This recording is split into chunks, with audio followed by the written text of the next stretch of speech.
Akang teteh sekalian, hari ini adalah hari pertama aku ya, sebenarnya di Good Way Saturday ini ya.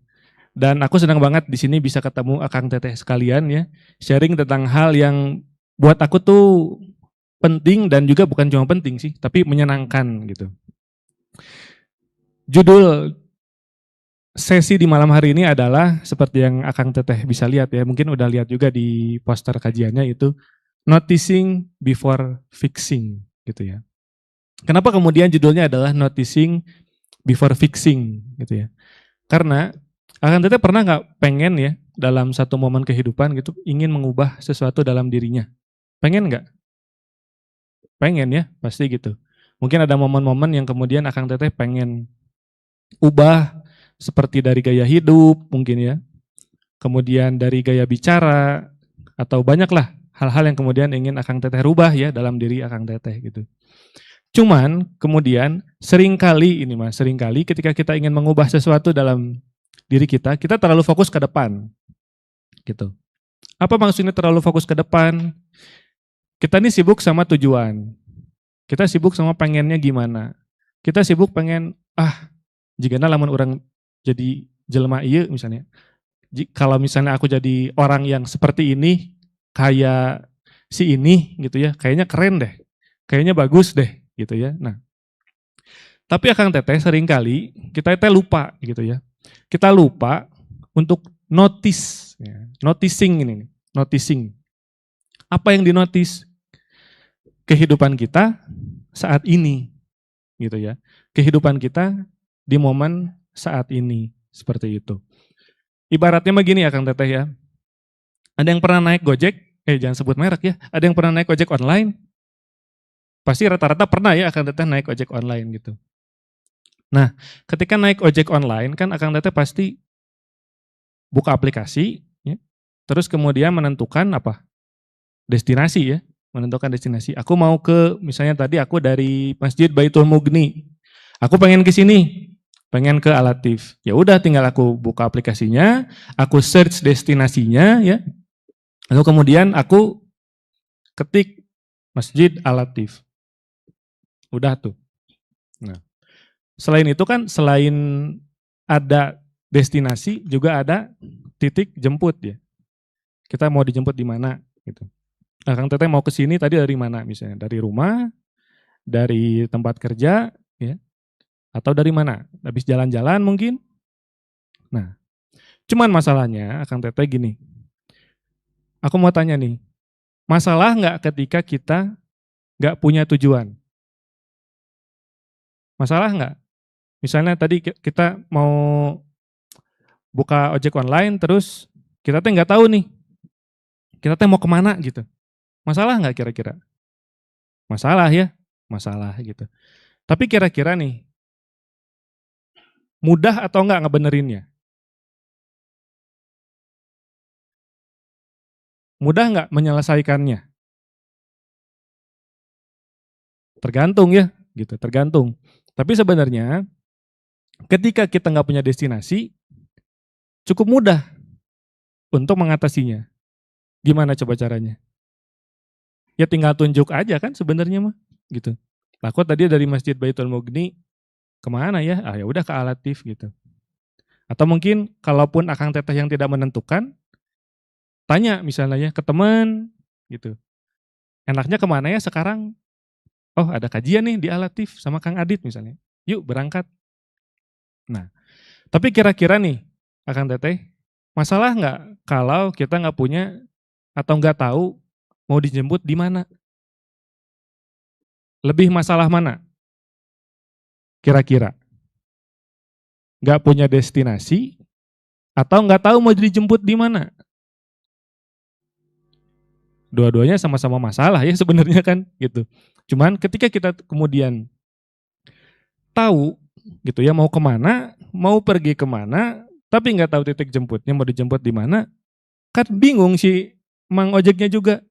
Misalnya udah apa namanya, udah mesen tuh, terus di chat misalnya, A atau Teh, ini dijemput di mana? Aduh nggak tahu saya juga bingung, lagi di mana gitu. Kan bingung juga ya. Nah, itulah yang akan Teteh yang sering terjadi sama diri kita gitu. Kita seringkali punya tujuan ya, mau kemana, apa yang ingin kita ubah gitu, apa yang ingin kita perbaiki, tapi kita tuh lupa gitu. Kita tuh sering mengindahkan gitu ya, kejadian saat ini kita tuh lagi ada di mana gitu. Dan itulah yang disebut dengan orang yang tersesat gitu. Kita mau kemana, tapi lagi nggak tahu ada di mana gitu. Nah, tapi kan kemudian meskipun kita tahu nih mau kemana, lalu kemudian kita berupaya ya untuk mencari tahu kita teh lagi ada di mana sih sebenarnya, lagi ada di situasi apa sih sebenarnya, gimana sih cara kita ngegerakin diri ini ya dari titik A ke titik B gitu. Kan muncul kebingungan-kebingungan juga ya, aduh gimana ya, emang aku teh lagi ada di mana sih, emang aku teh sedang ada di titik apa sih. Nah, hal itulah kemudian yang pengen aku ajak Akang Teteh untuk gali ya di sesi malam hari ini. Aku pengen ajak Akang Teteh sekalian untuk kemudian mengurai kebingungan-kebingungan yang kemudian mungkin Akang Teteh alami saat ini. Kebingungan-kebingungan yang mungkin mengganggu ya, menghambat Akang Teteh sekalian dari maju untuk bergerak, dari maju untuk bertumbuh gitu. Karena seringkali kita terlalu sibuk sama kehidupan ya. Kita seringkali terlalu sibuk nih untuk maju dan bergerak gitu. Tapi lupa untuk mengevaluasi, berhenti sejenak dan menyadari momen saat ini. Nah, itu yang nanti Ba'da Isya nanti akan kita coba untuk ulik ya. Tapi sebelumnya Akang Teteh perkenalan dulu ya. Ini barangkali Akang Teteh belum kenal sama aku gitu. Dan karena ini pertama kali juga aku di sini ya. Nama aku Adit. Akang Teteh sekalian, Aditya Ramadan ya. Bisa dipanggil Adit, Kang Adit bebas lah gimana Akang Teteh ya. Nah, aku tuh punya misi gitu. Punya kepengen ya. Atau bukan kepengen, Deng. Aku punya sesuatu yang memotivasi diri aku ya untuk kemudian ngebantu orang lain dapetin itu. Nah, yaitu adalah ini, helping you put language to what you feel, think and struggle to explain.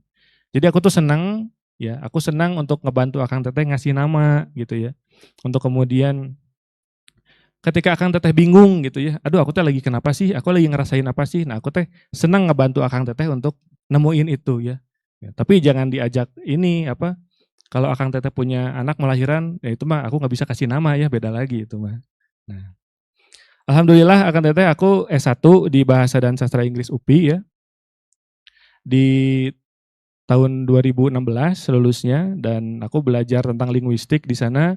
Aku senang banget sama bahasa ya, Akang Teteh dan juga sama sastra. Dan dari sana juga aku belajar bahwa ternyata manusia teh ya, orang teh sangat dipengaruhi dengan apa yang mereka ucapkan gitu. Sangat dipengaruhi oleh bagaimana mereka memproses kejadian, bagaimana mereka memproses fenomena dan mengubahnya ya, atau mengkomunikasikannya dalam bentuk bahasa. Itulah kenapa aku suka gitu ya dan memilih kuliah untuk di jurusan bahasa dan sastra Inggris ketika itu. Dan sekarang aku juga lagi kuliah Akang Teteh di S2 Psikologi dan Konseling Islam ya di International Open University, UT Internasional lah gitu ya. Kenapa milih psikologi? Karena aku merasa bahwa bahasa juga punya kaitan yang erat gitu dengan psikologi. Jadi meskipun nggak linear secara apa namanya, secara ini, secara apa tuh studi ya, tapi aku merasa bahwa multidisiplin itu bisa menjadi satu hal yang dikaitkan dengan sangat baik gitu. Ini juga Kang Teteh bisa lihat aku udah menerbitkan 2 buah buku ya. Yang pertama adalah Ada Kalanya. Ini mah bukunya isinya curhat lah Kang Teteh ya. Curhat yang aku bikin sedemikian rupa supaya bisa dikonsumsi oleh publik gitu. Lalu kemudian ada buku aku yang kedua, Kiat-Kiat Berhenti Merokok. Ini jangan dikasih ke teman Akang Teteh ya yang suka ngerokok gitu. Karena isinya bukan tips dan trik untuk berhenti merokok gitu. Sempat waktu itu ada di apa namanya di Shopee ya yang komentar di kolom apa ulasannya gitu bilang bahwa saya kira ini buku untuk ngajak orang berhenti ngerokok katanya. Oh bukan, ini mah cerpen Akang Teteh ya. Isinya kumpulan cerpen yang kemudian salah satu judul cerpennya ini, Kiat-Kiat Berhenti Merokok. Oke. Nah, kita mulai dari pertanyaan ini. Mengapa kita bingung? Ada yang bisa jawab nggak, Kang Teteh? Kenapa sih kita teh bingung? Mangga, Akang. Kurang informasi, oke, boleh. Otaknya kurang. Oh, otaknya kurang mah nggak bisa ditambah lagi. Oke, sebentar. Bingung mikirin apa, makanya jadi bingung. Atau tuh ya bingung kayak gitu mahnya. Oke, ada lagi ya Kang Teteh yang mau mangga, Kang? Nggak punya tujuan, oke, bisa bingung. Ada lagi? Oke. Kebanyakan pilihan. Wih, mau milih yang mana berarti, Kang? Oh, oke. Cemas sama masa depan, oke, bisa juga. Ada lagi nggak yang mau menambahkan terkait dengan kebingungan? Nggak? Nggak ada? Oke. Itu semua benar ya, Akang Teteh? Bisa menjadi penyebab kebingungan gitu, kurang informasi, bisa bikin kita jadi bingung, nggak punya tujuan ya Kang ya, bisa bikin kita juga bingung. Tadi kurang otak juga tadi benar, bisa bikin kita bingung ya. Nah, tapi sebenarnya ada satu hal yang paling mendasar Akang Teteh yang kemudian membuat kita itu bingung. Nah, apa itu? Nah, ini Akang Teteh. Kebutuhan dasar manusia adalah untuk membuat semua hal masuk akal, ya. Yang namanya kebutuhan dasar itu sama kayak makan, ya, sama kayak minum. Kalau kita lapar, mohon maaf ini kalau kebelet, itu kan kebutuhan dasar yang kemudian harus kita salurkan. Nah, secara psikologis, kebutuhan dasar kita sebagai seorang manusia salah satunya adalah ini, untuk membuat semua hal masuk akal. Jadi kita tuh nggak betah gitu. Kita tuh nggak betah ketika ada sesuatu yang nggak make sense gitu buat kita. Kita tuh nggak betah ketika kemudian ada yang gak logis, ada tadi kurang informasi gitu, ada sesuatu yang nggak lengkap gitu di kepala kita. Nah, kita butuh untuk membuat itu teh make sense gitu, masuk akal gitu. Karena punya kebutuhan dasar itu ya, dan kebutuhan dasar itu tidak terpenuhi kan itu jadi bingung gitu. Nah, kebingungan itu yang bikin kita nggak nyaman. Misalnya gini, kalau misalnya ada atau Akang Teteh nih ya nerima paket misalnya, paket gitu kata si Mbang Teh datang ke rumah. Tapi Akang Teteh nggak pernah cekot apa-apa, tiba-tiba ada aja paketnya datang. Kira-kira bingung nggak? Bingung kan? Ini paket dari siapa ya? Aku perasaan gak mesen apa-apa kok ada yang ngirim gitu. Nah, ketika Akang Teteh semua penasaran, bingung gitu, ini kenapa ada yang ngirim paket ya? Perasaan aku gak mesen apa-apa. Kan gak masuk akal tuh, gak masuk akal. Ngeganggu tuh si pikiran teh. Nah, dorongannya ketika Akang Teteh berada dalam kondisi seperti itu, apa yang muncul? Dorongannya. Gak tahu nih, ada yang ngirim paket, gitu. Cari tahu kan ya. Nah, mencari tahu gitu. Mencari tahu supaya apa? Supaya kemudian si titik-titik yang ada di kepala kita teh jadi make sense gitu. Si lubang-lubang yang ada di kepala kita teh jadi make sense gitu. Jadi lengkap lagi. Oh, ternyata misalnya yang ngirim paket teh si mama nggak bilang-bilang gitu ya, atau si ade nggak bilang-bilang gitu, tiba-tiba ngirim aja. Atau ternyata oh ini teh giveaway jadi kapan tahun baru dikirim misalnya. Tapi pas udah nyampe teh tetap aja ditagihin pajak misalnya kayak gitu. Nah, itulah dorongan kita untuk membuat semua hal masuk akal. Termasuk akan teteh sama diri sendiri ya. Ketika ada yang nggak masuk akal tentang diri kita, nah kita tuh punya dorongan untuk membuat hal tersebut masuk akal gitu. Misal ada yang tiba-tiba marah gitu ya. Atau misalnya di jalan lah, di jalanan Oh, ada yang nyelip gitu, marah gitu.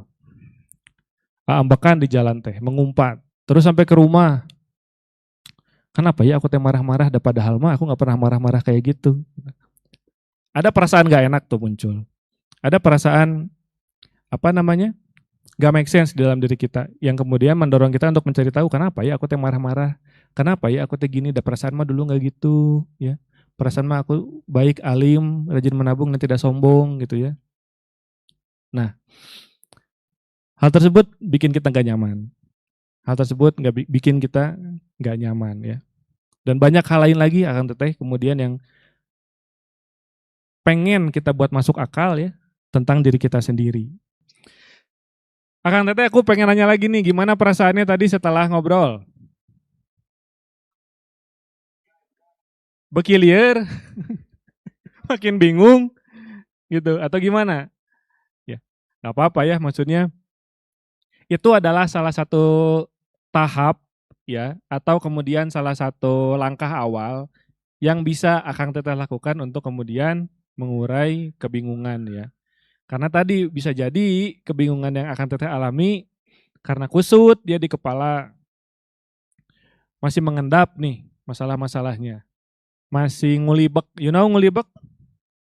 Ketika sesuatu itu berputar-putar di dalam perut gitu kan.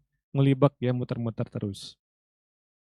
Nah, mengurainya adalah dengan cara tadi ya, mengeluarkan apa yang ada di dalam kepala kita. Nah, seperti itu. Nah, terus apa jadinya dong? Kemudian kalau Akang Teteh ini terus bingung ya.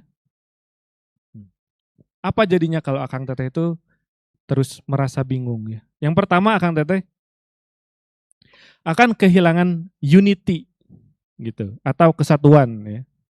Apa itu unity atau kesatuan gitu? Ibaratnya bola teman-teman, klub kesebelasan gitu ya, sepak bola. Itu kan isinya ada 11 ya, 11 orang. Ada kipernya, ada ini nggak tahu yang teteh-teteh relate nggak ya sama analogi bola? Ada kipernya, ada backnya kan, ada kemudian pemain tengahnya, ada pemain sayapnya ya, ada penyerangnya gitu. Nah, mereka semua kan bekerja sama ya, satu sama lain untuk kemudian mencapai satu tujuan, ngegolin kan. Tujuannya adalah untuk ngegolin, untuk menang. Nah, gimana jadinya kalau pemain-pemain tersebut nggak bekerja sama satu sama lain? Paciweh ya, pada baiknya kemana, kemudian ke kiri gitu. Pemain tengahnya juga nggak supply bola gitu, aku mah pengen ngegocek aja sendiri gitu. Terus pemain depannya juga malah ke belakang misalnya karena kebelet gitu. Nah, itu kan jadi tidak menciptakan sebuah unity atau kesatuan gitu. Padahal diri gitu ya Kang Tata ya, kan terbentuk dari pecahan-pecahan gitu ya, pecahan-pecahan. Nah, nanti kita akan bahas nanti setelah ini, pecahan-pecahannya. Terbentuk dari itu tuh. Ketika kemudian kita tidak bisa apa ya, tidak bisa menjahit semua pecahan-pecahan itu menjadi sebuah kesatuan ya, itu akan menimbulkan kebingungan. Atau sebaliknya gitu. Kita bisa merasa bingung ketika pecahan-pecahan tersebut nggak bisa kita making sense gitu. Jadinya si diri, si aku yang harusnya itu bisa merasa ada sebuah unity atau kesatuan, itu jadi merasa terpecah-pecah gitu. Jadi ngerasa nggak utuh. Yang kedua adalah purpose ya atau tujuan. Tujuan seperti yang udah diucapkan di awal tadi terkait tujuan ya. Kita pasti punya tujuan, kita pengen kemana, gitu, pengen menuju satu tempat gitu ya. Tapi kemudian ketika kita bingung, kita bisa kehilangan tujuan itu. Akang Teteh mungkin di sini pada seumuran nih sama aku ya. Pada pada Gen Z ini semua atau ada yang Gen Alpha kayak aku gitu ya enggak ya? Mungkin untuk yang Gen Z gitu ya, Gen yang 25 ke bawah lah terutama. Akrab dengan istilah quarter life crisis gitu ya. quarter life crisis, di usia 25 aku mau ngapain gitu. Bingung, karena tujuannya belum pernah dipetakan, atau kalaupun mau memetakan itu kesulitan mulai dari mana. Makanya yang dipilih adalah ketika memasuki usia-usia umur 25-an itu adalah konformitas atau mengikuti ya. Ah, teman aku begini, ya udah aku ngikut. Ah, teman aku begitu, ya udah aku ngikut. Ah, si ini kerennya begini, cobain ah. Ah, si ini kerennya begitu, cobain ah. Nah, dan lain sebagainya. Dan yang ketiga adalah meaning atau makna ya, kehilangan makna. Ketika Akang Teteh bingung, satu hal yang salah satu yang paling mudah untuk dirasakan adalah kehilangan makna gitu. Aku teh ngapainnya gini-ginian gitu. Mungkin Akang Teteh pernah mengalami ya, merasakan gitu. Misalnya ketika masuk kuliah gitu. Aku teh ngapain sih? Kuliah gitu ya. Aku teh ngapain sih? Gitu. Aku juga pernah Akang Teteh mengalami di fase yang sama gitu. Kehilangan ketiganya gitu ketika bingungnya. Unity, purpose, dan meaning. Waktu itu sekitar tahun 2019-an lah. Dulu cita-cita aku teh pengen ngeband, Akang Teteh pengen jadi musisi ya. Pokoknya apapun yang aku lakukan teh semuanya untuk ngeband aja. Kuliah untuk ngeband ya. Kerja juga untuk membiayai band. Karena buat aku dulu musik teh adalah salah satu tujuan hidup gitu. Pokoknya musik weh pokoknya mah gitu. Tapi di tahun 2019 aku memutuskan untuk kayaknya kehidupan band-bandan teh kurang, bukan kurang menjanjikan ya, tapi kayaknya enggak deh, harus tour misalnya ya. Terus kemudian berhadapan dengan lingkungan yang kayaknya makin menjauhkan lah gitu. Udah tuh memutuskan untuk berhenti, tapi ketika memutuskan untuk berhenti itu nggak semata-mata langsung ketemu yang baru ya. Nggak semata-mata langsung ketemu sparks atau yang baru. Ada di fase ini dulu nih, bingung gitu. Ada yang hilang dari diri aku. Makanya kehilangan makna. Aku ngapain ya sekarang gitu. Masa harus balik lagi? Nyari juga. Nyari apa gitu. Pokoknya muter aja terus di sini. Nah, itu yang akan terjadi Akang Teteh kalau kebingungan yang Akang Teteh punya, kebingungan yang Akang Teteh rasakan itu terus dipendam, ya, terus kemudian dibiarkan hinggap dan tidak dicoba untuk diulik ya, dan tidak Akang Teteh coba untuk olah seperti itu. Nah, masalahnya gimana cara menghadapi kebingungan ya, terutama kebingungan yang ada kaitannya sama diri. Nah, ini sebenarnya yang mau aku sharingkan ke Akang Teteh ya, inti dari sesi kita pada malam hari ini. Nah, ada yang pernah dengar istilah ini nggak? Life story model of identity. Jadi, Akang Teteh, ada tokoh ya, orang Sunda, ya, namanya Erik Erikson, gitu ya. Kan diulang ya, Erik Erikson, gitu. Sunda banget tuh namanya. Erik Erikson ini salah satu orang psikologi lah, orang psikologi perkembangan yang paling terkenalnya itu dia dengan teori perkembangannya yang 8 tahap itu.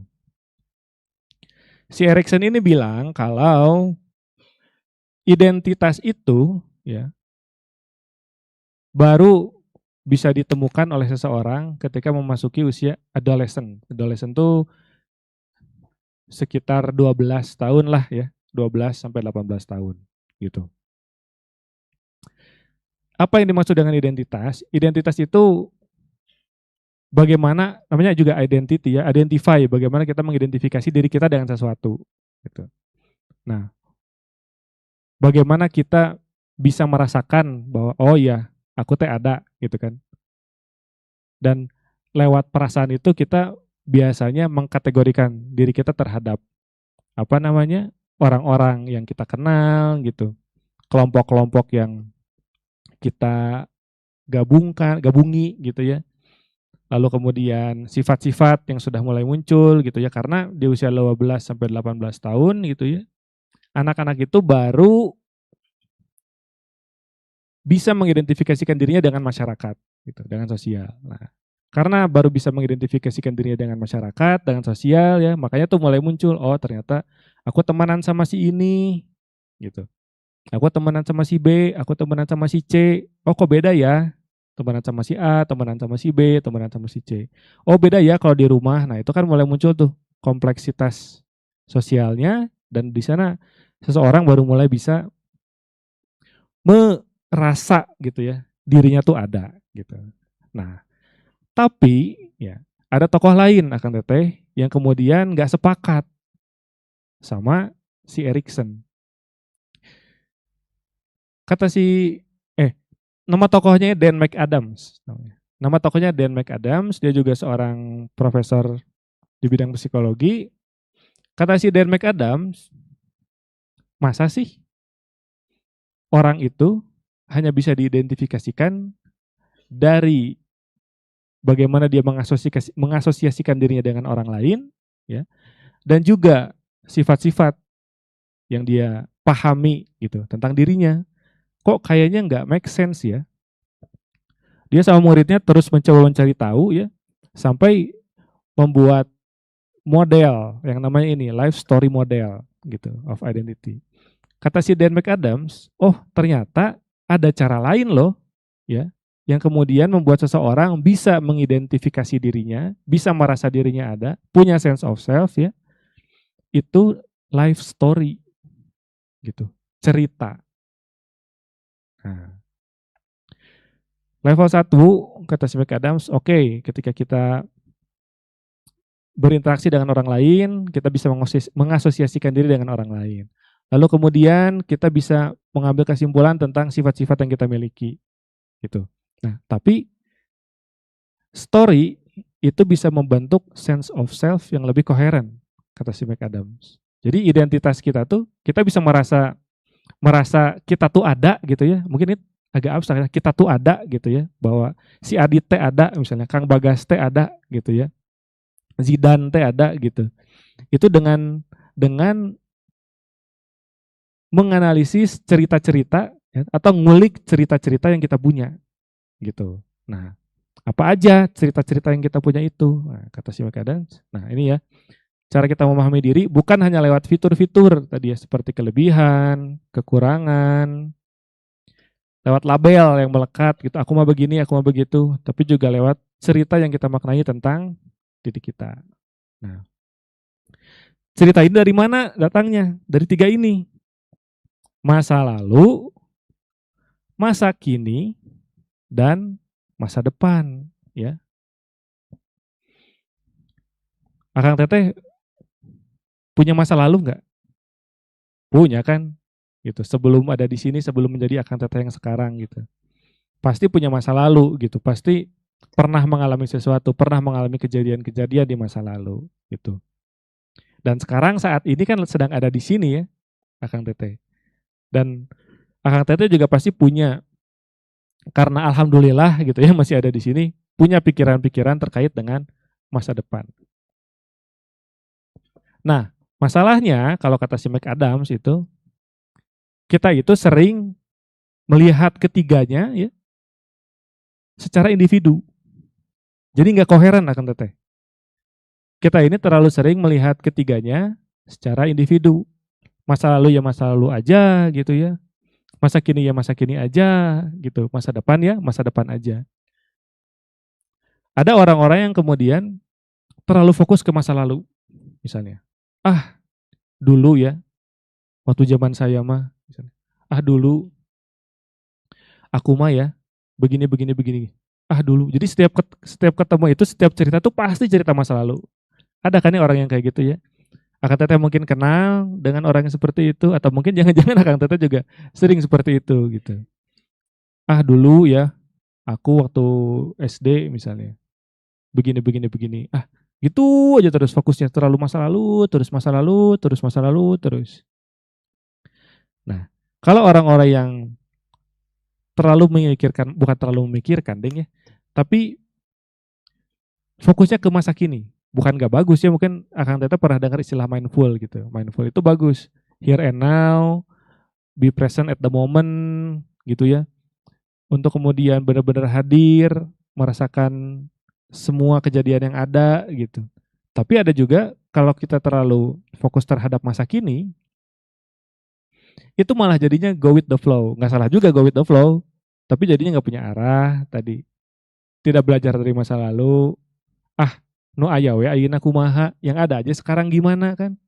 Nah, tapi ada juga orang-orang yang sibuk mikirin masa depan. Wah, nanti ya aku misalnya tahun 2029 bakal nyalon misalnya. Salonnya salon ini kecantikan gitu. Nah, fokusnya ke masa depan terus. Fokusnya ke masa depan terus, tapi nggak napak gitu. Nggak napak di saat ini ya. Dan juga tidak berefleksi atau berkaca dari yang kita lakukan di masa lalu. Nah, ketika tiga hal ini tidak koheren, teman-teman, kakang teteh semua, tadi ya, kita akan mudah untuk bingung. Orang yang terlalu berpikir ke masa lalu, ya, dia akan kena yang namanya ruminasi, gitu. Orang yang terlalu banyak berpikir di masa lalu, gitu ya, dia akan kena yang jadi fokusnya tuh ke apa yang dia rasakan dulu, gitu, ke penyesalan, muter terus di kepala, nggak nyari solusi, nggak fokus cari solusi, gitu ya.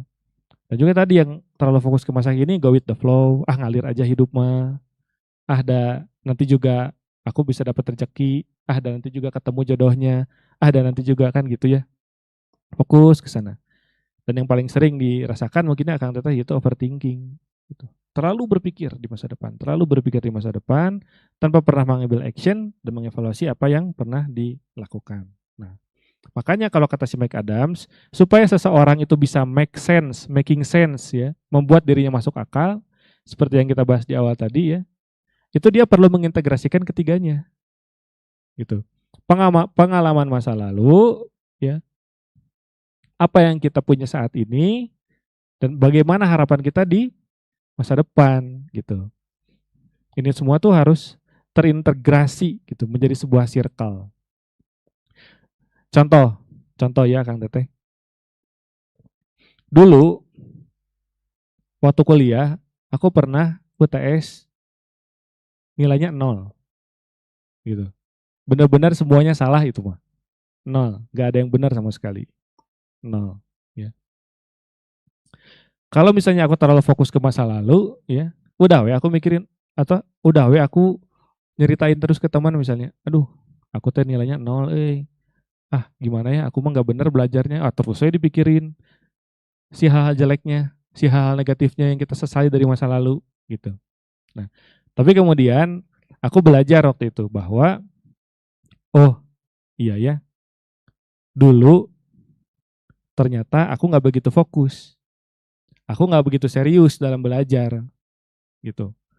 Ah sekarang nih kita masuk ke masa gininya, saat ini aku mau coba belajar untuk lebih serius ya, untuk kemudian latihan-latihan soal, aku coba supaya nanti di masa depan, nah supaya nanti ketika aku berhadapan dengan hal yang sama, ketika aku berhadapan dengan situasi yang sama, tidak akan terulang lagi. Nah, dengan cara kita mengintegrasikan ketiganya, kita bisa make sense diri kita. Kebingungan-kebingungan yang tadinya kita rasakan bisa lebih terurai gitu. Kebingungan-kebingungan yang kita rasakan ya bisa lebih kita petakan dengan mengintegrasikan ketiga hal ini gitu. Masa lalu ya apa yang kita alami di masa lalu, bagaimana pengaruhnya terhadap masa kini ya, dan langkah apa yang mau aku ambil kemudian di masa depan gitu. Nah, dan kata si Mike Adams ya, selves create stories katanya gitu. Bahwa diri kita ini membentuk sebuah cerita gitu. Dan dari cerita itu terbentuklah juga diri kita. Diri kita yang mengalami ya Akang Teteh yang kemudian mungkin dulu pernah gagal ya, entah dalam bidang apapun. Lalu kemudian pernah mengalami hal-hal yang tidak menyenangkan, itu kan menjadi sebuah cerita ya. Nah, dari cerita itu, kalau kita mau belajar dari ceritanya, akan terbentuk self lagi gitu. Dan gitu akan terus-terusnya. Muter terus. Dan bukan berarti si self ini atau si aku ini ya akan berhenti di sebuah titik gitu. Kebingungan mah akan selalu ada, Akang Teteh ya. Kebingungan mah selama kita hidup akan selalu ada gitu. Makanya kalau kata Aldi Taher apa? Kalau nggak bingung mah di surga. Tapi masa kita harus mati dulu supaya nggak bingung? Kan nggak gitu ya. Masa kita harus meninggal dulu gitu supaya kita nggak bingung? Nah, proses-proses kita sebelum meninggalnya itu ya, meninggalkan dunia ini insya Allah semoga kita semua husnul khotimah dan masuk surga ya, amin. Kita butuh mengurai kebingungan-kebingungan itu supaya mencapai tujuan tersebut bisa lebih masuk akal. Nah, terus apakah hanya dengan membayangkan ya?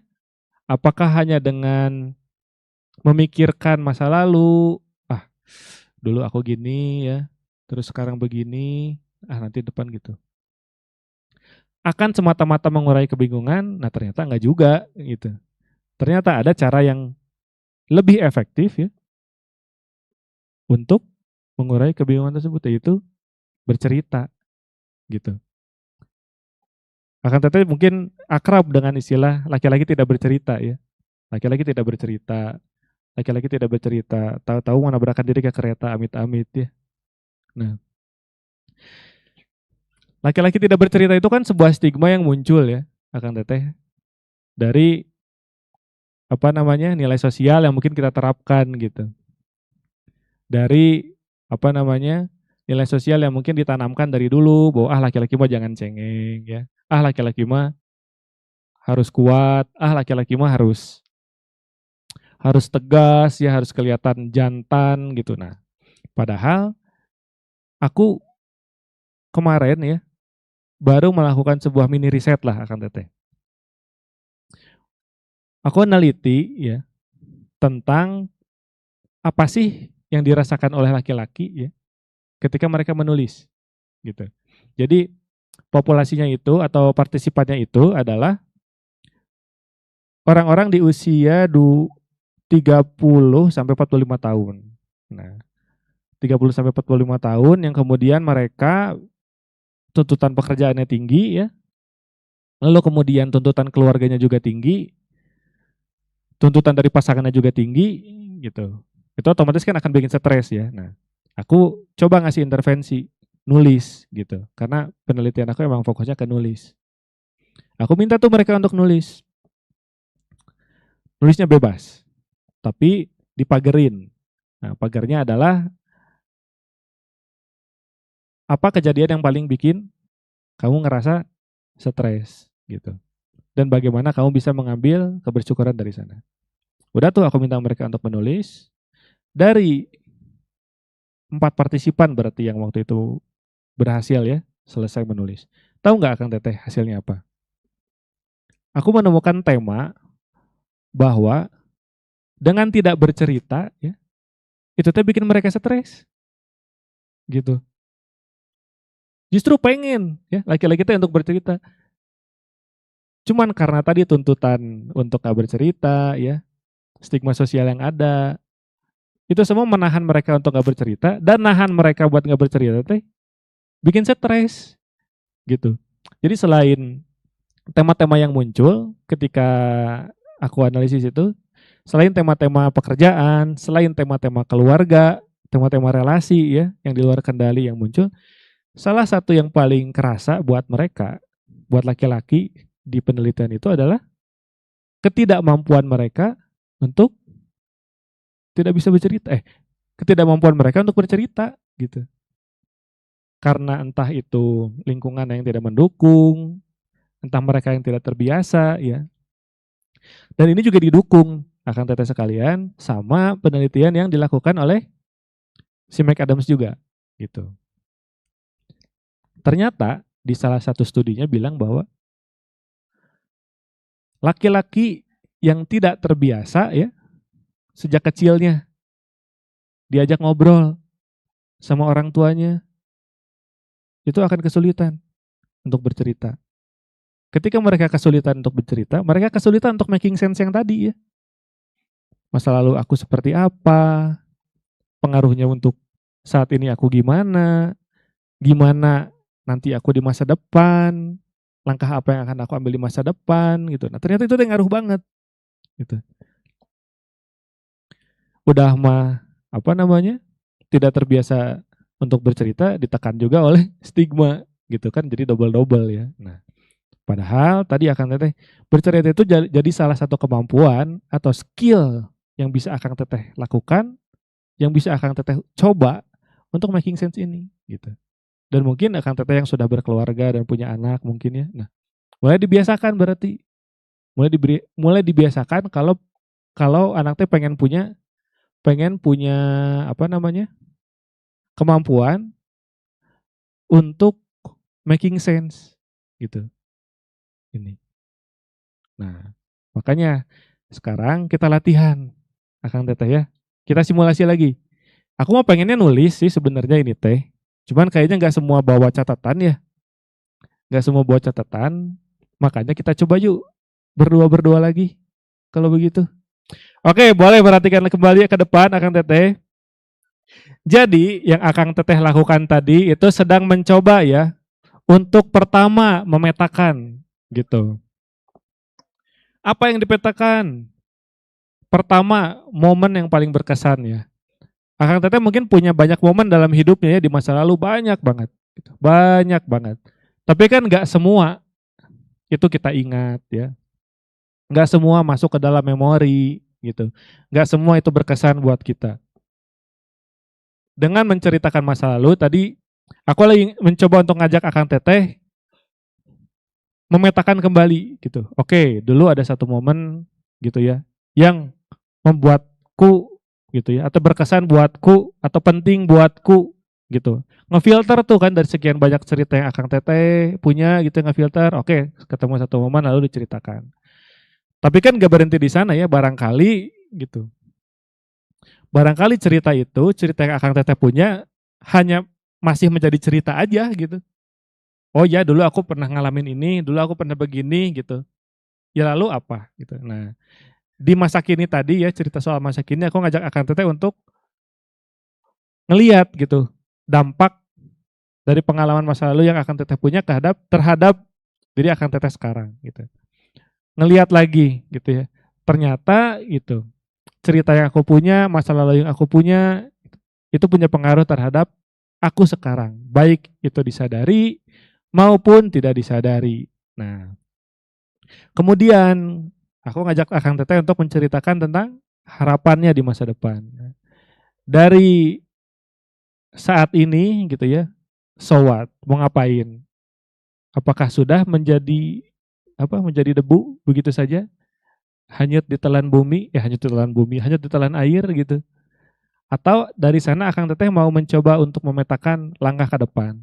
Seperti apa? Nah, dengan menghubungkan ya ketiganya itu Akang Teteh sedang melakukan proses making sense gitu. Jadi kalau Akang Teteh sedang merasa bingung gitu ya misalnya, atau kemudian ada momen-momen Akang Teteh di masa lalu yang kemudian masih mengganjal gitu ya, yang masih belum bisa diselesaikan, ya barangkali masih menikmati momen itu aja gitu. Belum dilakukan proses making sense tadi sehingga ya udah mentok aja terus dibingung. Nah, susah nggak Akang Teteh menceritakan hal, menghubungkan ketiganya gitu? Alhamdulillah kalau kalau yang mudah alhamdulillah ya. Tapi untuk yang kesulitan barangkali gitu. Berarti mungkin belum terbiasa gitu. Belum terbiasa untuk melihat ke masa lalu, apa hubungannya denganku saat ini, proses refleksi yang terjadi ke masa depan seperti apa mungkin belum terbiasa. Dan aku anjurkan ya Kang Teteh kalau mau melakukan ini enak dengan menulis gitu.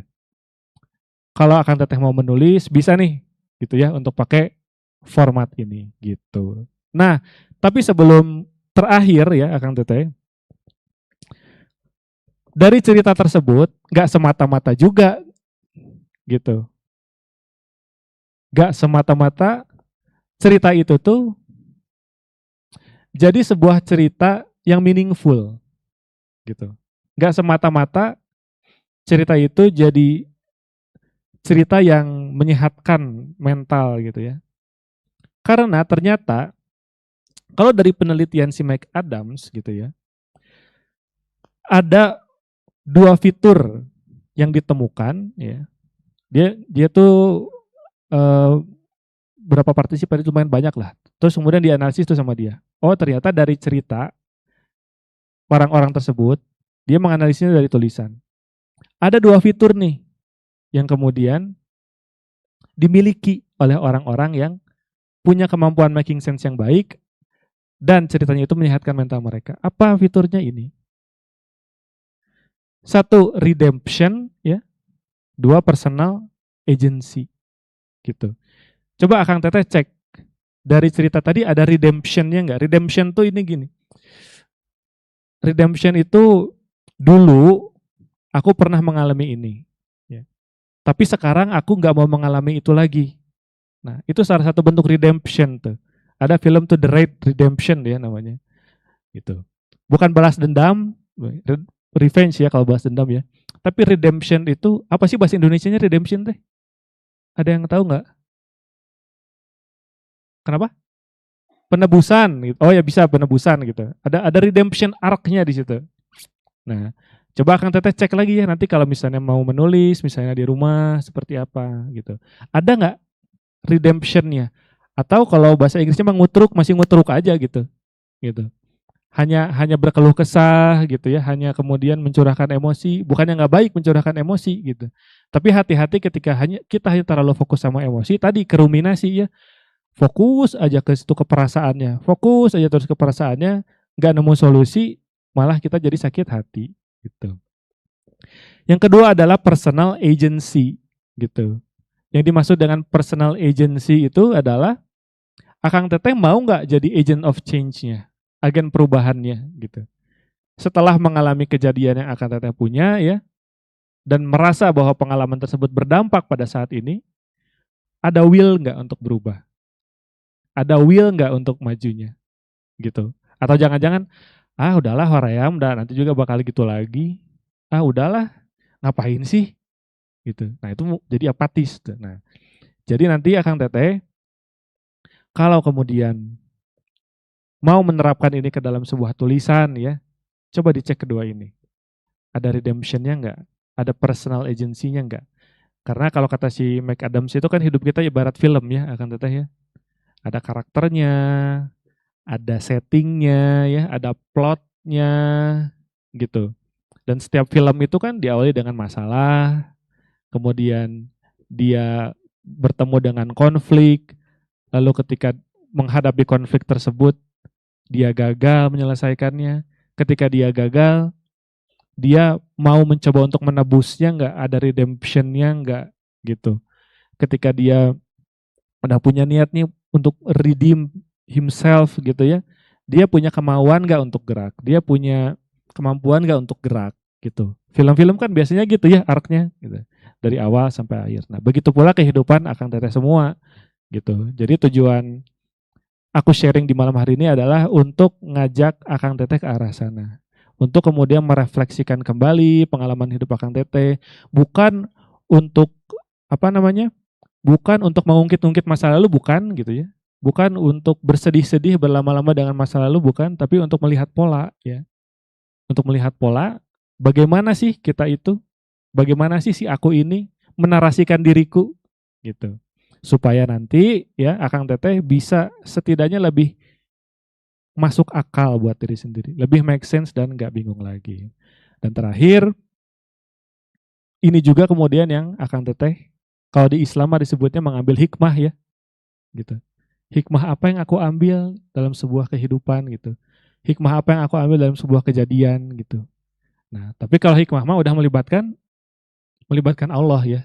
Nah, jadi ketika Akang Teteh menuliskan ya atau mencoba untuk menarasikan ini untuk mengambil hikmah gitu, di mana Allahnya gitu dalam story itu. Di mana Allahnya dalam kejadian itu. Apakah ternyata aku teh sama sekali tidak melibatkan Allah misalnya di sana. Nah, ternyata ini ya pertolongan Allah buat aku. Nah, ketika udah sampai ke titik itu, maka kita sudah mulai untuk mengambil hikmah. Oke, kalau begitu Akang Teteh, terakhir lagi ini Maya janji terakhir. Through meaning making, people go beyond the plots and event details of their personal stories to articulate what they believe their stories say about who they are. Oke, dan ini ada pesan ya dari Kang Faid ya, imam yang tadi. Katanya Kang, kemarin waktu ngundang gitu, sok mau bahas apa tuh bahas ini aja sekalian promo katanya gitu.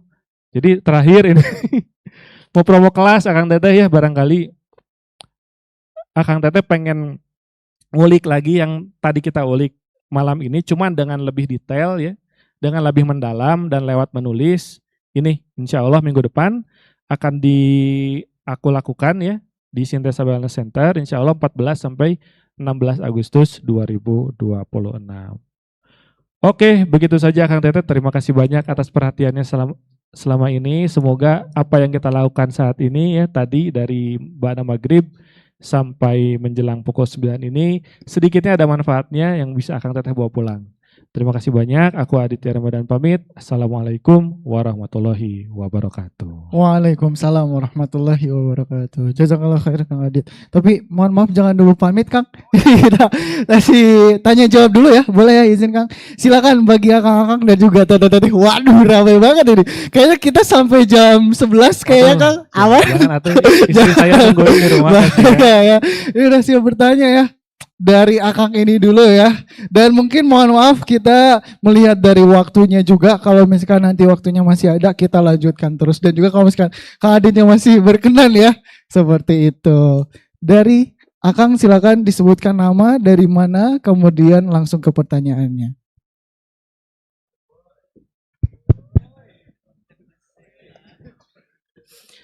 Bismillahirrahmanirrahim. Assalamualaikum warahmatullahi wabarakatuh. Waalaikumsalam.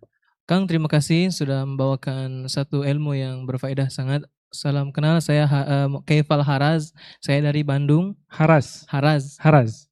Saya dari Bandung. Saya mau ada satu persoalan sebetulnya yang mungkin ini juga ditanyakan oleh kawan saya. Sebetulnya kan tadi Akang bahas pasal ke diri sendiri. Bila mana kita ada problem atau kita ada satu masalah atau problem yang tak sedap kena diri, kita mesti harus menulis atau mencatat dalam surat dengan pena lah. Tapi bila mana kita membuat itu, ada orang yang berjenis kelainan. Dalam artian dia bukan menulis, tapi dia sering bercakap berseorangan dalam diri, dalam bilik. Tapi ada satu statement, bila kita bercakap dengan diri tak ada batas, maka akan merusak dalam otak. Jadi ada satu soalan dalam diri saya, macam mana mesti kita kalau ada problem atau ada macam bercermin dalam diri, kita bercakap dengan diri sendiri, apa benda yang kita mesti tahu batasan? Karena kita tahu bila kita bercakap dengan diri, kita rasa macam tenang, kita rasa macam oh ternyata tak payahlah kita nak bersharing dengan orang lain. Tapi kita bila sharing dengan diri sendiri, sebetulnya problem tu yang ada dekat luar ni sebetulnya sebab dalam diri sendirilah. Tapi kalau kita tengok itu apa batasan untuk kita menjaga agak-agak supaya perbincangan kita dengan diri sendiri ni tak over. Macam itulah. Terima kasih Kang. Oke, terima kasih banyak Kang Haraz ya. Oke. Apa batasannya ketika kita ini berbicara dengan diri sendiri gitu ya? Ketika kita punya masalah gitu atau kemudian kita terpantik oleh sesuatu lalu kemudian ya udahlah kita memilih untuk ngobrol aja lah sama diri sendiri gitu. Daripada sama orang lain mungkin capek. Mending ngobrol aja sama diri sendiri gitu. Yang menjadi batasan sebenarnya gini, aku nggak pengen ngomong batasan dulu ya. Aku mau bilang kalau ngomong sama diri sendiri itu nggak apa-apa. Pertama itu dulu. Oke. Ngobrol sama diri sendiri itu nggak apa-apa gitu. Bukan gila ya. Nggak apa-apa banget. Karena apa? Karena dalam diri kita itu memang ada dua orang. Ada si I sama si Mi sebutnya ya. Ada si I sama si Mi gitu. Ada aku yang mengobservasi dan ada aku yang diobservasi. Dan itu mah emang wajar dan alamiah banget gitu. Dan ketika keduanya berinteraksi gitu, itu mah memang wajar dan alamiah banget gitu. Cuman kemudian seringkali gitu ya, pertama obrolan-obrolan itu nggak kita sadari ya. Obrolan-obrolan itu ya kita biarkan mengalir aja gitu. Biarkan mengalir aja. Dan ketika obrolan-obrolan itu mengalir ya, ada momen ketika obrolan-obrolan itu menjadi penilaian, ya, menjadi penilaian terhadap diri, gitu. Dan seringnya apa? Seringnya negatif. Misalnya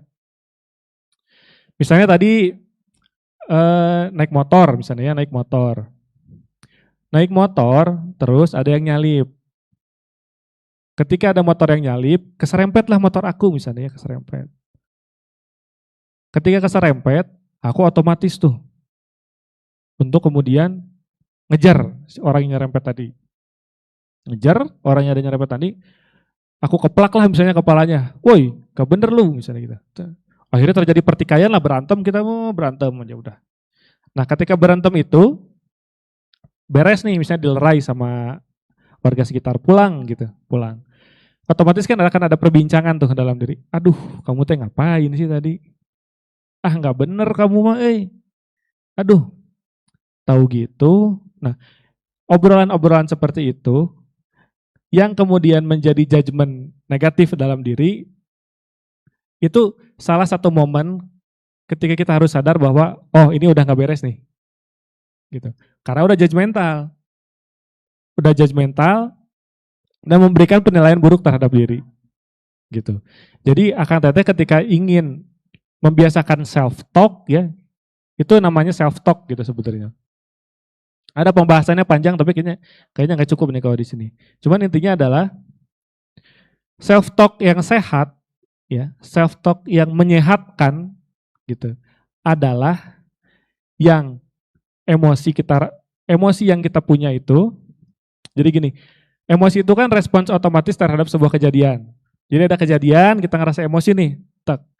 Emosi, pikiran yang dibicarakan dan perilaku itu kongruen. Gitu. Relevan ya.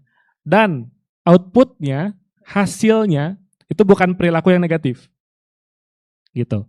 Tapi kalau kemudian dari emosi ya ke self talk tadi, percakapan dalam diri, lalu kemudian ke perilaku, itu nggak kongruen ya, nggak relevan, dan malah menimbulkan perilaku negatif. Nah itu yang perlu dicek gitu. Makanya kalau misalnya Akang Teteh belum terbiasa melakukan self talk, mending nulis. Kenapa nulis? Karena kalau kita hanya berbicara di dalam diri sendiri, objeknya nggak jelas. Maksudnya objeknya nggak jelas itu kita nggak bisa ngelihat secara konkret nih. Gitu. Tapi ketika kita menuliskan, itu isi kepala kita tertuang. Isi kepala kita tertuang, manfaatnya apa? Satu, cognitive load atau beban kognitif itu berkurang. Jadi kepala kita yang tadinya dipakai buat mikirin si hal tersebut, kita pindahin nih. Oke, satu itu, cognitive load atau beban kognitifnya berkurang. Satu itu. Kedua, dengan menulis kan kita pasti baca ya. Tulisan kita pasti dibaca. Kita membaca tulisan kita, otomatis ada proses pemaknaan di sana. Gitu. Atau prosesnya reframing namanya. Gitu. Oke, aku melihat kejadiannya begini, aku membaca begini. Oh, kenapa ya aku malah berbuat begitu misalnya. Ada proses-proses itu yang dilakukan ketika menulis gitu, yang bisa terfasilitasi gitu hanya lewat menulis. Jadi pertama, untuk batasan cek lagi perilaku yang muncul, pertama judgement yang muncul negatif atau positif. Yang kedua perilaku yang muncul itu negatif atau positif. Kalau misalnya udah ke arah sana, yuk coba ditulisin. Kalau misalnya masih merasa kurang efektif, yuk coba untuk konseling gitu supaya kemudian ada penanganan yang lebih tepat untuk mengatasi si suara-suara tadi. Itu mungkin yang bisa aku jawab. Terima kasih banyak. Oke, baik. Jazakallah Kang Adit. Bagaimana? Paham nak? Macam tuh ya. Oke, terima kasih. Oke, tadi dari perwakilan akang-akang satu dulu, sabar. Dari teteh-tetehnya nih. Oke, ada teteh satu ya. Silakan sebutkan nama, dari mana, langsung ke pertanyaan. Assalamualaikum warahmatullahi wabarakatuh. Perkenalkan, saya Gesti dari Cinunuk. Pertanyaannya, kan tadi ada pertanyaan mengenai batasan bercerita pada diri sendiri. Tapi kalau misalnya bercerita kepada orang lain itu ada batasannya atau enggak? Karena di beberapa case selalu ada yang bilang kan, jangan nanti malah jadi sebar aib gitu atau apa dan sebagainya. Terus yang keduanya, misalnya nih lagi concern soal life plan gitu, kan itu yang lagi dibingungkan. Sedangkan ada juga yang bilang kalau terlalu banyak bercerita soal tujuan hidup juga kurang baik. Nah, tanggapan Akang ngelihat hal itu seperti apa gitu? Terima kasih. Baik, terima kasih Teh Gesti tadi ya. Oke, atas pertanyaannya. Yang pertama, apa sih batasan kita ketika harus bercerita kepada orang lain? Oke. Pertama aku mau nanya dulu, Teteh kalau cerita ke orang lain emang buat apa? Ngelihat dari yang tadi kebingungan tadi, terus kayaknya emang perlu bercerita dan aku akhiran ini lagi mencoba melakukan hal itu karena biasanya nggak melakukan hal itu gitu. Karena biasanya self talk dan ternyata itu malah jadi judgmental. Jadi ternyata emang butuh bercerita kepada orang lain gitu. Apa harapannya ketika bercerita dengan orang lain? Harapannya mungkin jadi ada pandangan dari orang lain seperti apa gitu ya. Kalau misalnya kebingungan aku juga barangkali jadi bisa terurai. Dan aku sebenarnya orangnya cukup sering ngerefleksiin sesuatu gitu. Kalau misalnya oh di case dia seperti ini, oh mungkin di aku berarti bisa seperti ini gitu, kayak gitu. Oke, jadi aku pengen ngejawab pertanyaan ini dengan 3 hal. Pertama, bukan 3 hal, dengan membedakan 3 konsep. Ada yang namanya curhat, ya. Ada yang namanya self disclosure atau mengungkap diri, gitu. Satu lagi aku lupa, jadi 2 aja dulu ya. Yang pertama itu curhat, yang kedua itu self disclosure, gitu. Apa bedanya antara curhat dan juga self disclosure? Curhat, Akang Teteh, itu nggak butuh teman. Oke, curhat, namanya juga curhat, mencurahkan hati, gitu. Yang namanya mencurahkan hati, perlu ada orang nggak yang dengerin? Mungkin di beberapa case perlu. Oke, nah beberapa case perlu ya. Oke, nanti kita ke sana. Tapi pada esensinya curhat atau mencurahkan isi hati itu yang jadi fokusnya sebenarnya diri kita sendiri, gitu, bukan orang lain. Jadi ketika kita curhat, justru tanggapan orang lain mah nggak penting. Tapi dari apa yang kita ceritakan, kita bisa making sense nggak of the story, gitu. Dari apa yang kita ceritakan, kita bisa menyadari nggak, gitu. Makanya curhat mah nggak cuma ngomong teh, Kang. Yang namanya curhat, nulis bisa, bikin activity log bisa, gitu ya. Itu curhat yang pertama. Yang kedua ada istilahnya self disclosure atau pengungkapan diri, ya. Kalau self disclosure itu ada syaratnya. Syaratnya kita butuh orang, gitu.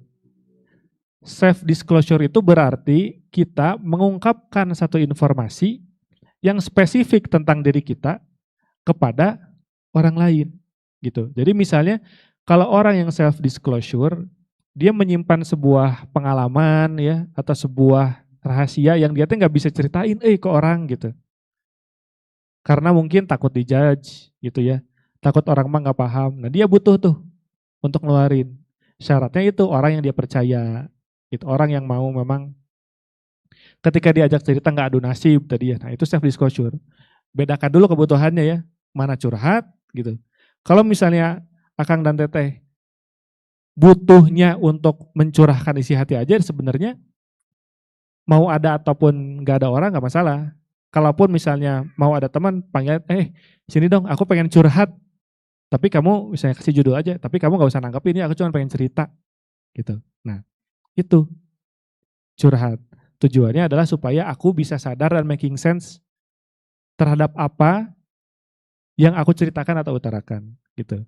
Situasi yang kedua, kalau memang ada cerita yang aduh ini udah lama banget dipendam dan pengen aku ceritain gitu, nggak bisa nih gitu, dan aku cuma bisa nyeritain ini ke orang yang aku percaya, baru itu self disclosure. Nah, batasannya di mana gitu kan? Batasannya adalah kalau kemudian tujuan Akang Teteh bercerita itu hanya untuk apa istilah sekarang tuh yapping ya, apa tuh? Iya, hanya untuk yapping dan kemudian nge-share informasi yang kemudian yang ngapain juga di-share gitu ya. Ya sebenarnya itu nggak perlu diceritakan gitu. Jadi batasannya bukan seberapa banyak yang kita ceritakan gitu, tapi kita lihat dulu ke dalam nih. Oke, aku pengen gini. Aku harus bercerita apa ya, sampai mana? Nah, sampai mananya itu kalau pertama tadi curhat, oh sampai aku sadar berarti ya, batasan aku cerita sama orang lain tuh. Oh ya ternyata aku begini, ada begini, ada begini gitu. Tapi kalau ternyata Akang Teteh nyerit, hayo we ngutruk tadi ya, hayo we terus ngutruk, berkeluh kesah tanpa ada habisnya gitu ya. Ya jangan-jangan apalagi ketika mengharapkan feedback dari orang lain yang membuat Akang Teteh merasa fulfill ketika di feedback. Itu kan artinya Akang Teteh sedang mencoba untuk menjadikan pendapat orang lain sebagai bagian dari aku gitu. Nggak ada proses refleksi di sana. Aku tuh gini-gini nih, ya udah kamu gini. Oh harusnya gitu ya udah tuh. Nah, itu harus dicek juga. Jangan-jangan bukan pendapat orang lain yang akan Teteh perlukan, tapi jangan-jangan selama ini ada diri yang belum didengarkan. Ada diri yang belum pernah dikasih panggung ya, untuk kemudian bercerita dan saling mendengarkan. Seperti itu. Nah, kalau self disclosure, kalau memang nggak punya teman yang bisa diajak spesifik untuk itu, lebih baik ke profesional, ke konselor atau ke psikolog. Itu sih. Terus yang kedua apa tadi? Aku lupa. Kalau misalnya ngobrolin soal life plan gitu, Oke. lagi concern bagian life plan, tapi takutnya kan itu ada yang bilang katanya kalau terlalu ngomongin soal tujuan hidup juga kayaknya kurang baik gitu. Gitu. Oke.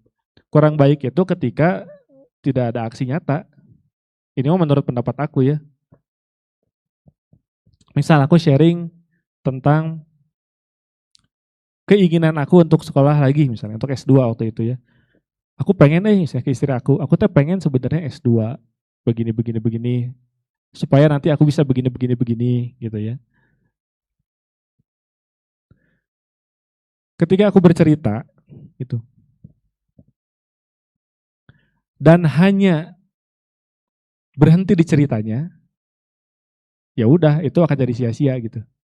Dan malah akan jadi apa ya istilahnya? Kamu mah cuma ngomong doang.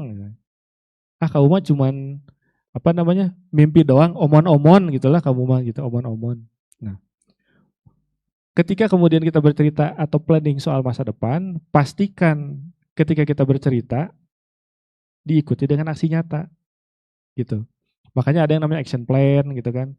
Ketika kita bercerita misalnya ceritanya spesifik ke orang yang memang punya relevansi dengan goal kita gitu misalnya. Oh, oke, berdasarkan pengalaman dia begini, dia melakukan ini, kesalahannya di sini. Oke, aku jadikan pelajaran buat aku, maka aku jangan begini dan aku jangan begitu. Nah, itu mah nggak apa-apa untuk dilakukan gitu. Tapi kemudian kalau hanya untuk ping tadi ya, karena dengan menceritakan tujuan atau masa depan ya, kan kita tuh jadi kerasa juga ya, kerasa apa sih namanya, ada perasaan senang juga gitu. Wah nanti aku bakal begini, nanti aku bakal begitu, nanti aku bakal dapat ini, aku bakal dapat itu, apalagi udah orientasinya hasil tuh. Nah itu tuh ngasih kesenangan semu. Dan ketika kita udah hanya berhenti menceritakan itu ya, dan balik ke kenyataan, ternyata ini kan hese ngelakuin itu teh. Nah itu sebenarnya yang perlu jadi catatan. Gitu kurang lebih teh Gesti yang bisa aku berikan, semoga menjawab.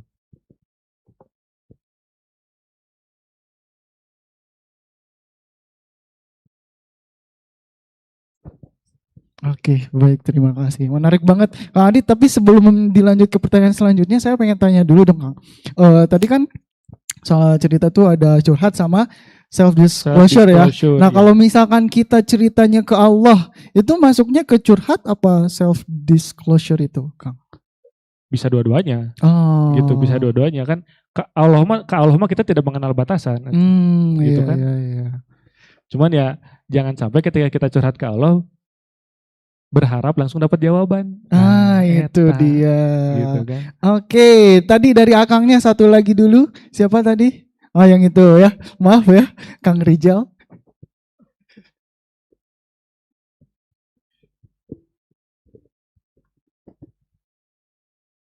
Assalamualaikum warahmatullahi wabarakatuh. Waalaikumsalam.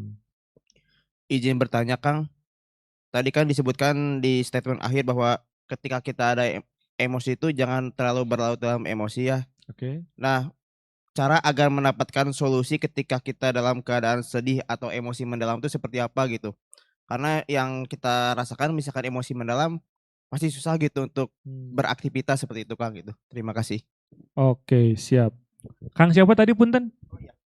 Ilham, Kang. Kang Ilham. Oke.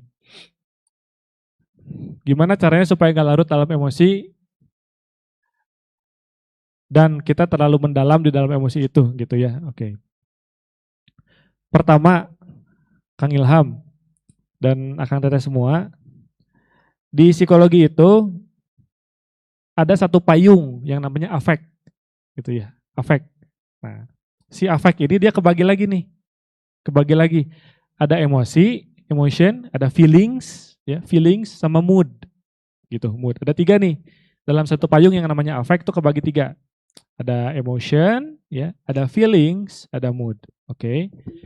Yang pertama, emosi atau emotion itu tadi respons otomatis terhadap sebuah kejadian gitu. Jadi ada kejadian, ya, subjective experience, pengalaman subjektif yang terjadi sama kita, kita respon tuh, otomatis kerasa kan, tek, oh itu emosi, kerasa nih emosinya, ada marah mungkin ya, ada sedih gitu, ada takut, ada jijik, itu emosi tuh kerasa. Nah, ketika emosi itu terus kita pikirkan, ya, dan sudah melibatkan pikiran, itu namanya jadi feelings, gitu.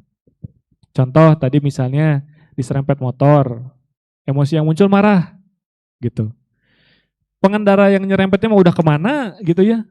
Tapi kita sejajalannya masih mikir, tuh balik kita jelema, nah, terus ya dipikirin sama kita, itu tuh jadi feelings. Makanya kurang tepat orang yang bilang perasaan dan pikiran itu terpisah. Udah pasti nyatu, nggak mungkin. Gitu. Ketika kita merasa, kita berpikir. Ketika kita berpikir, kita merasa. Dan yang ketiga adalah mood. Mood itu ketika si perasaan itu sudah mempengaruhi bagaimana cara kita berperilaku. Misalnya, tadi marah, sejajalan di pikiran, gitu ya. Sampai tempat kerja, yang tadinya berangkatnya semangat, gitu ya. Udah siap bahkan sampai mau lembur gitu. Pas sampai tempat kerja, aing mah gara-gara si motor tadi aku jadi jelek tuh moodnya. Jadi jelek performance-nya, itu ngaruh ke perilaku tuh.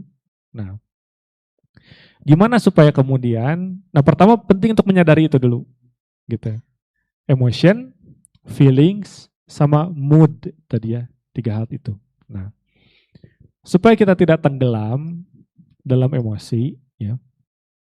Yang pertama jelas sadari dulu. Oh, udah sadar nih, ya. Udah sadar.